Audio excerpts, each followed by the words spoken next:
Hello, Clemente tonight with another Topic of the Week video. This week, I get to talk about one of my favorite characters in one of my favorite games, Ashley Williams in Mass Effect. This topic was submitted by the man Time Forgot, and he asks, could you talk about Ashley Williams from Mass Effect and why she's your favorite character, and why Bioware was unable, or unwilling, to develop her character after Mass Effect 1? Okay, I'll get why I like Ashley out of the way first. When I was first exposed to Mass Effect, not the first time I heard about it, but the first time I saw the game and played it, was I was at a friend's house and he had it on his PC. And this is like years ago. Like Mass Effect 2 hadn't even been announced. I mean, we knew about it, but like they hadn't like shown a trailer for it. Like this is so far, the Mass Effect 1 is the only game out. I mean, this must have been like 2007, 2008. Or something like that. I was in high school at the time. And my friend let me play. Or I watched him play and he let me play a bit. And one of the first things that caught my attention was Ashley Williams. Now, the Evil Dead reference right over my head. I'd never even heard of Evil Dead or Army of Darkness at the time. Wouldn't find out about those until college. But one thing that immediately struck me when I was, seeing a conversation with her is that she was religious, heavily implied to be Christian, but you could tell Bioware wasn't really willing to go full on with that. They were kind of tentative with making any distinct declarations, for her faith, but she was distinctly religious, unapologetically so. And what really struck me is that she was not inherently demonized for this. She wasn't shown as being a horrible person because she was religious. She wasn't shown as being an awful, evil person because she was religious. She had issues, most certainly, but that all stems from her backstory, which you can talk to her about. And finding out, her xenophobia has nothing to do with her religion at all. It has to do more with her family's history involved in the First Contact War and the whole issue with the Alliance and the Turians. But it's really struck me, I mean, I'm a Christian myself, so seeing a character who is religious or Christian, I mean, just really any significant religion at all, that's not horribly demonized is a rarity. In fact, the only good time I can think of this in any media, really, is in Pirates of the Caribbean on Stranger Tides. Can you believe that? A Pirates of the Caribbean movie is one of the few pieces of media that doesn't inherently demonize a Christian character. Wow, that's kind of a terrifying thought. But I was instantly, attached to her character because, my gosh, she's religious. Like, this is totally awesome. And I like that she was unapologetic. She's like, I'm not going to change just because you want me to. And she's like that with every aspect of her personality. She's not just going to, change herself just to fit in. And and you find, and that was like that was the first thing that instantly, I mean, apart from her being beautiful, that was physical, but the first thing I saw about her was her religion. Like, wow. What I also really like about her, what really makes her stand out, what really makes I like her character, that her drive comes from the fact that she's willing to put herself in the position of being screwed over by the Alliance just to prove that she can do better than what they want her to. That just because her name is Williams, that she's going to do better than anyone could ever, hope, or anyone could hope that she could do. That she'll surpass all their expectations and prove and try to give the Williams name honor.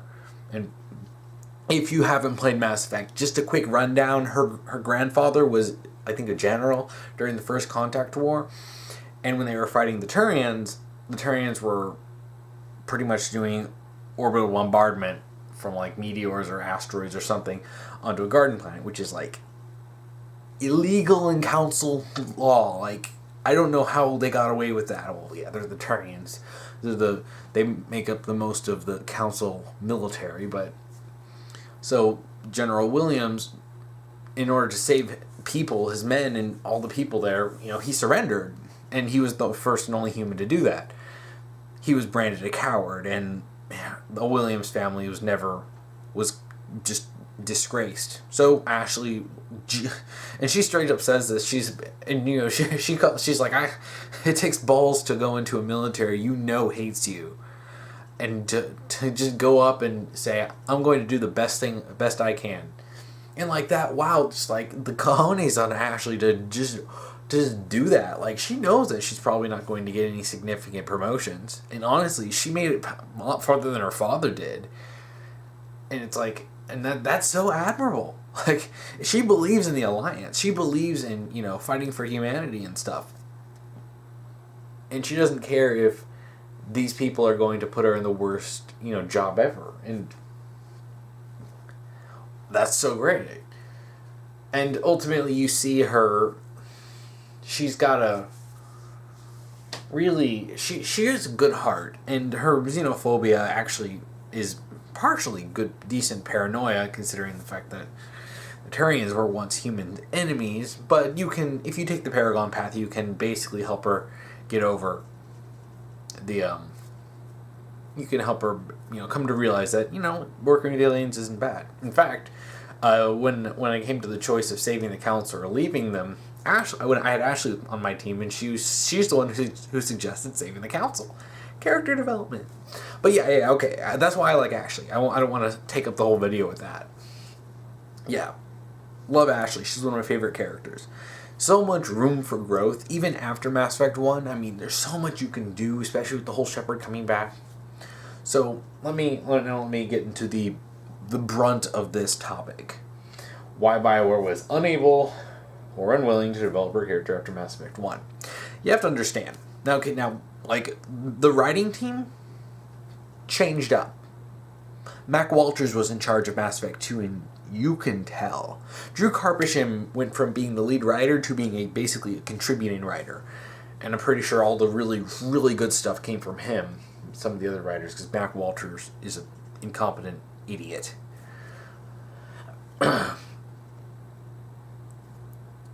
The thing with... Now, honestly, I even heard that there was a different group of people developing it, which wouldn't surprise me because the game is completely different from the first game. Now, the point here I want to make is that there was a heavy focus in Mass Effect 2 to push the new group of love interests. Naturally, in this game, they introduced new characters to romance. Expected in the second game of the series. Introducing new characters. You had Jack, Miranda, Jacob. I don't think Garrus was romanceable in 2. I think that was just in 3. Regardless, I really don't remember all of them. Oh, I think Thane is also a romance option. Yeah, I think Thane is a romance option because there's a thing about that in Mass Effect 3. Well, you have a new set, and I think there's more, but honestly, I don't particularly care. You had 3 romance options in Mass Effect 1. There's a lot more in 2, which are significantly less deep. You had Ashley, Liara, and Kaiden. Of course, I romanced Ash, and I mean, I knew this going. I played Mass Effect 2 really a year or so ago, so I already knew, that Ash had barely a cameo in this game, but they not only focused on the Mass Effect 2 romances, they actually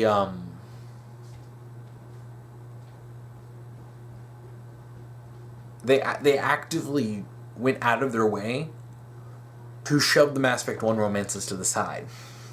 Ashley, Liara, and Kaiden all got screwed over in Mass Effect 2. It's honestly really pissed me off.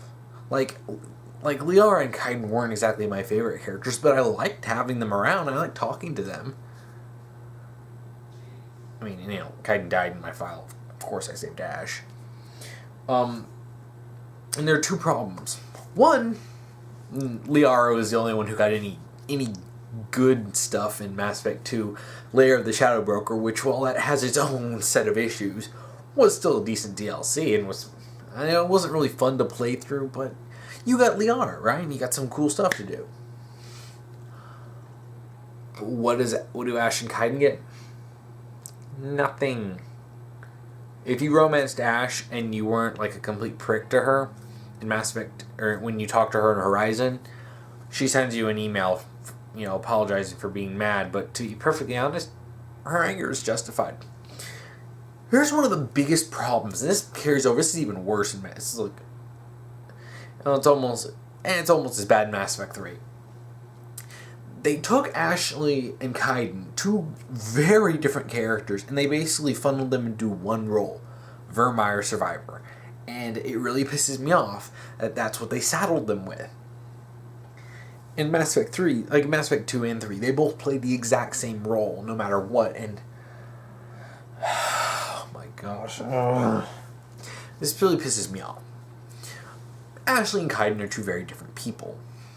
They both have different aspirations, different personalities, and of course, post Mass Effect 1 would be doing two different things. I feel like Ashley was a bigger focus character in this, and they basically just swapped in Kaiden for the same role.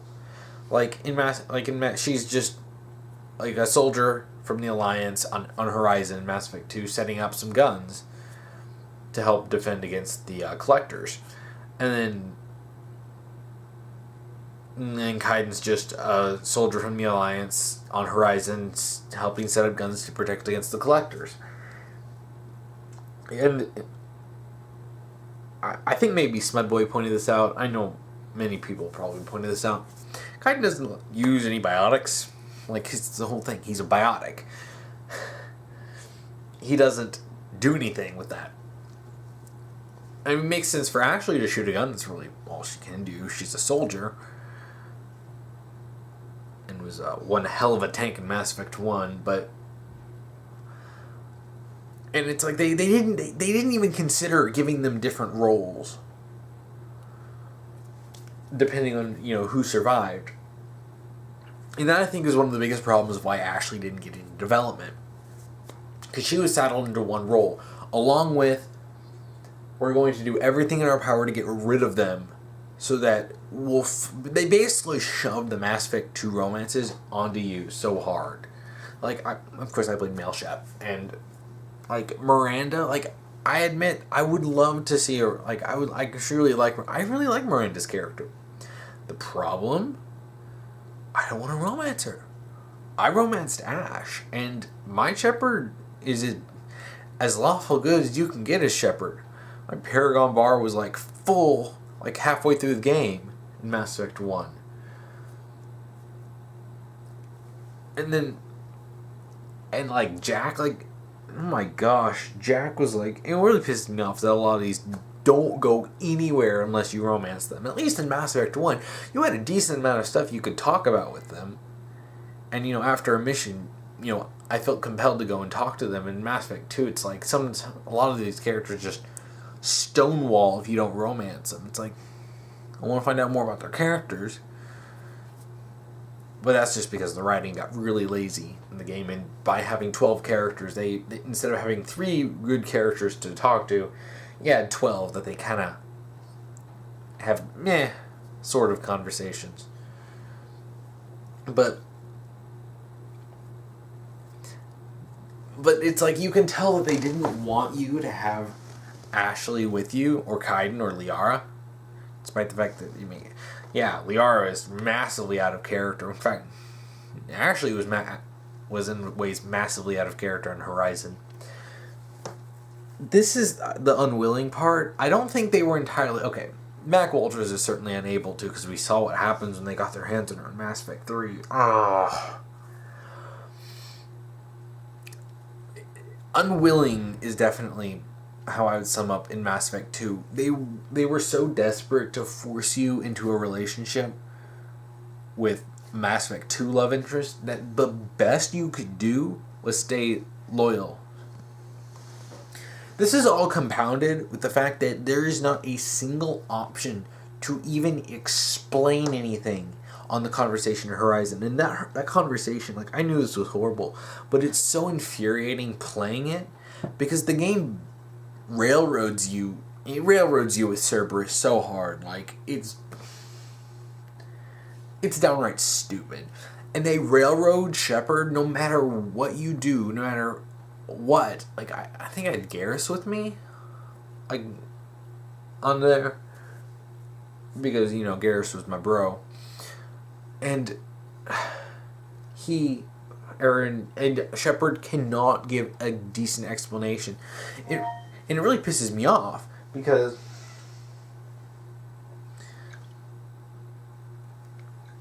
and this really pisses me off because my Shepard could easily explain, hey, you know, I've been dead for 2 years. I was awoken like 3 days ago, and I've been on this crazy thing. I tried to contact you. I really tried to contact you the second I woke up, but I couldn't. And, you know, saying, wow, you know, I'm really sorry that we had to meet like this. But trust me, like, Cerberus is helping fight against the Collectors. And you know what really pisses me off? There's not a single option to help the Alliance. I mean, okay, there is one thing in a side quest. There's one thing. You get this, I think it was like you collect Cerberus data or something, and you get an option to, like, send it to Cerberus or, like, to the Council or to the Alliance or something like that, or it's to the Cerberus or the Alliance or something. I don't remember the exact choice, but it was basically between that, and I sent it to the Alliance. And I'm like, it's like, and you know, what really pisses me off is that a lot of these types of games always, you know, push the idea that you can make your own choices, and you can't make your own choices in this.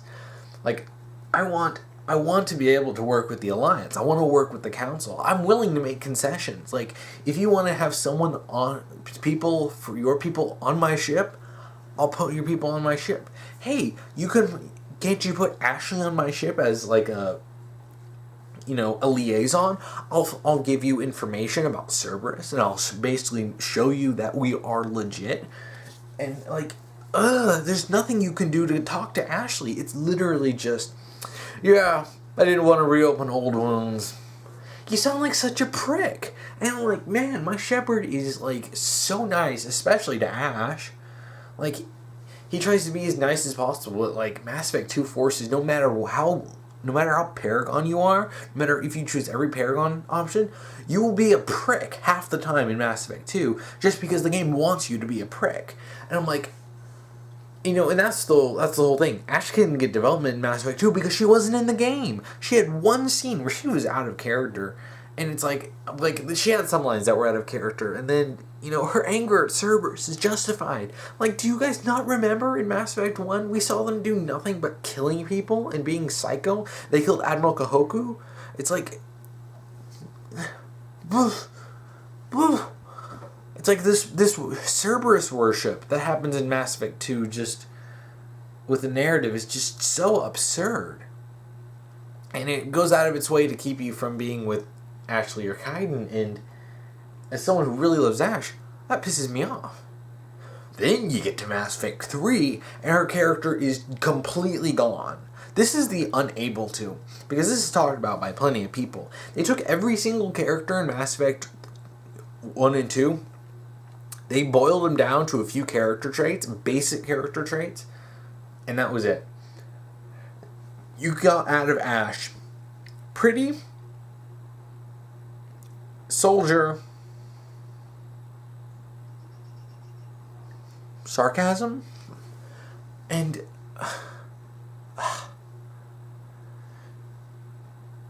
I never played Mass Effect 3, but I've seen several playthroughs and stuff on it, and it's just awful. And like what they did to Ash is so awful.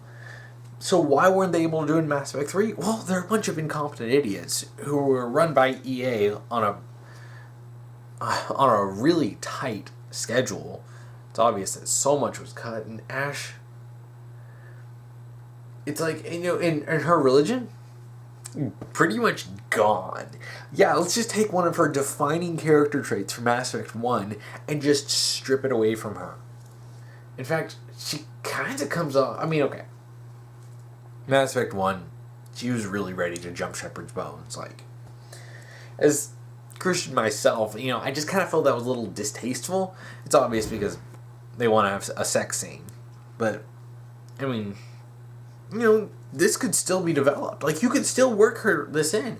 You could have her become more religious, or, have her discuss her religion more. And it's like, I mean, granted, I already have plenty of ideas on how to do this, because I always come up with rewrite ideas. But, I mean, could they not have treated her, like, better? Like, I mean, I have to say, the only time I really care about Ashley is in Mass Effect 1. It's like, and I really wanted her in Mass Effect 2, and she's just not there. Simply because they're trying to make... And honestly, it really pisses me off, because if they actually had Ashley in Mass Effect 2, if she was recruitable, like, she would have been treated better than she would have been in Mass Effect 3. Oh, good gosh. Why was Bioware, like, by the time they got, like, after the EA, acquisition, like, you could tell their game quality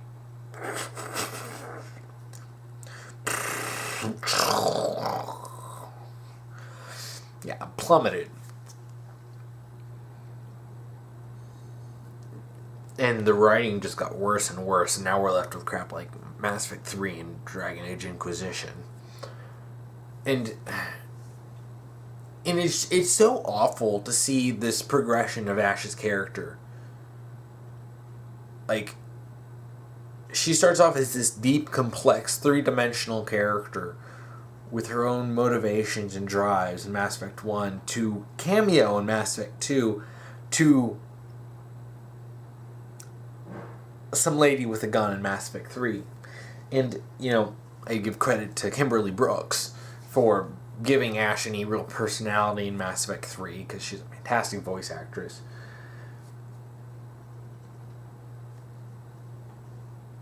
It's just... They couldn't even get her basic personality right. It's like they were both unable and unwilling. They didn't care. Honestly, they were trying to rush this game out to be the big finale, and it was a finale, alright. Steaming pile of crap. Gosh, and I'm not even going to get into the whole, Mass Effect 3, because I'm just talking about Ashley here. Oh, gosh. It's so painful, because Ashley is such an amazing character. She got treated so poorly. Oh, yeah, and the whole thing of her becoming a Spectre in Mass Effect 3, yeah, someone actually, calculated the whole rank thing, and she jumps, like, several ranks over the course of, like, 6 months.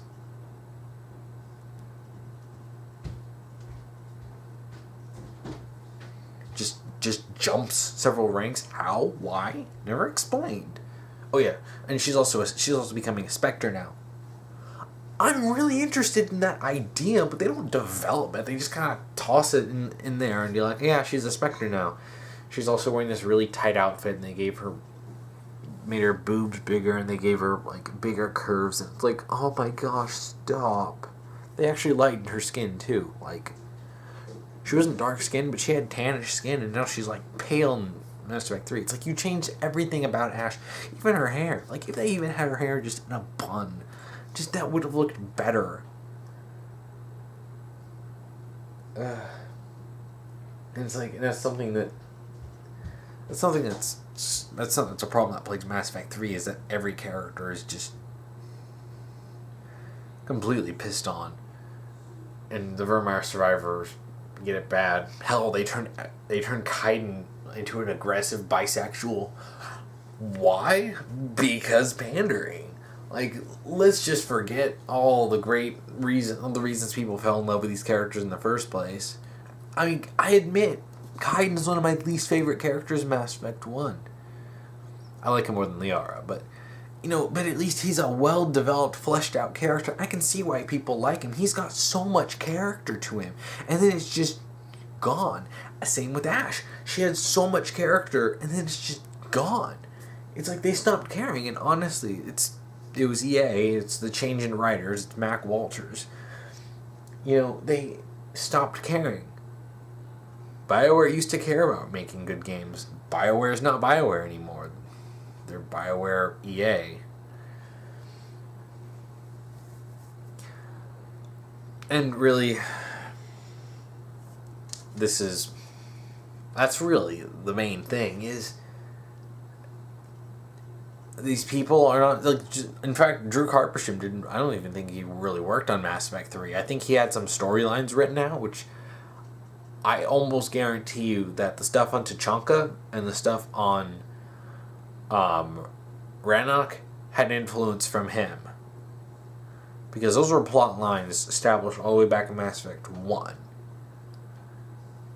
But with Mac Walters in charge, everything went so stupid. And it's so disappointing, actually playing the games. You can see that, Mass Effect 1 has all this potential in this universe, and then Mass Effect 2 is just immediately crashes into the ground. Hey, remember everything you loved about the first game? We got rid of it! Replaced it with a Gears of War clone. Ugh.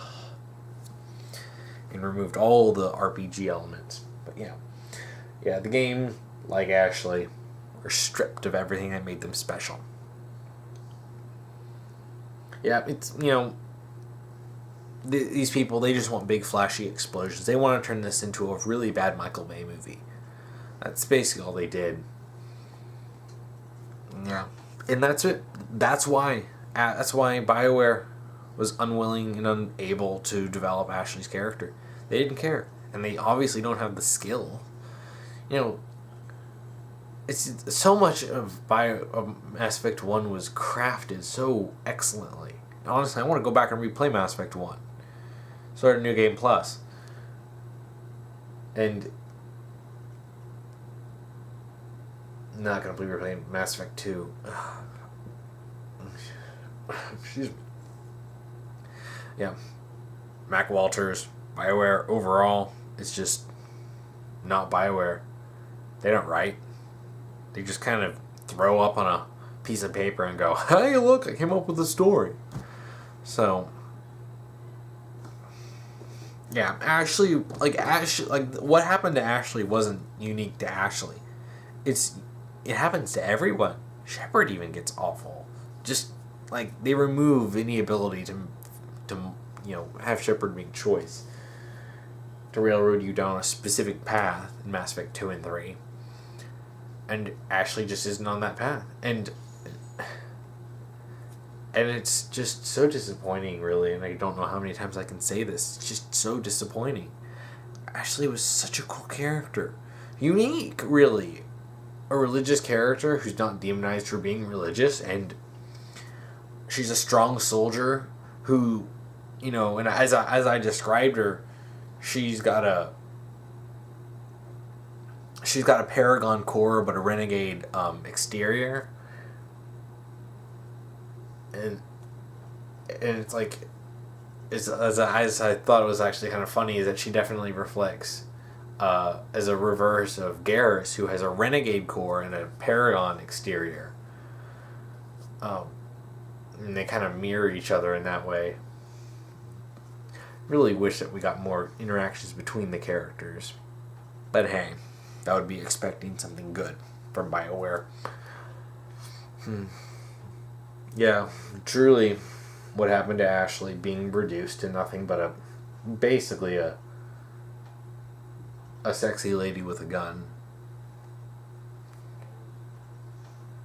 Yeah, I mean, I would have loved to see her and Kaiden get unique stories. Hell, you know what?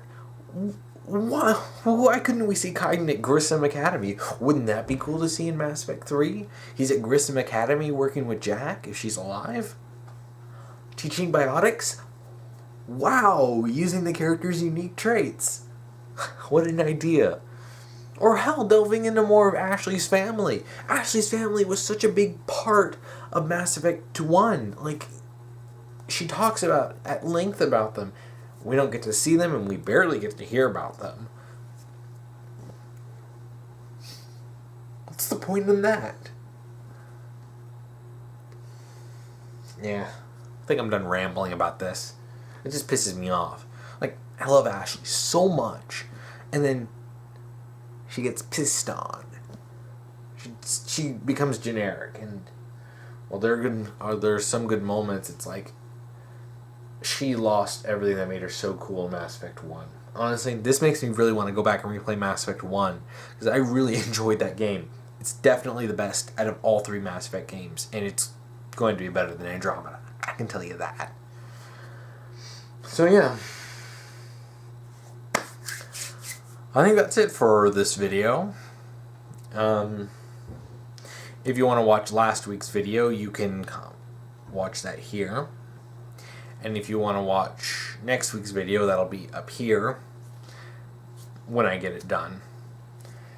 If you have a topic you want to submit, just make sure you're following my rules that I will post down below on both YouTube and Tumblr. Make sure that the topic is fictional and it's something specific that I can talk about, and that it's not just, why do you like X, or what do you think about Y? I will end up relegating those topics to my table talk videos. Excuse me. I'm sorry, that was very rude. But yeah, just make sure it's something, decent to talk about. Like, you give me a specific topic. And, that's about it for this week. Thank you for watching.